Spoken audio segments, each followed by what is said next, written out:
So we have a question first from Sandy Briggs.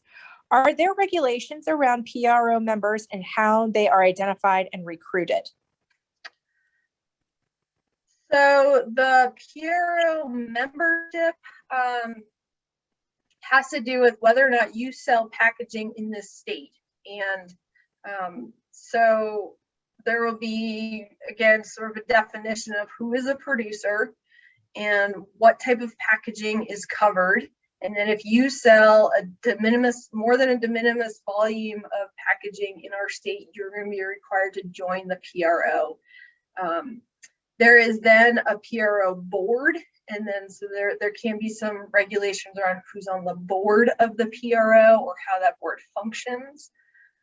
There are often also exemptions for very small businesses, often defined as less than $1 million in sales or less than 1 ton of materials sold.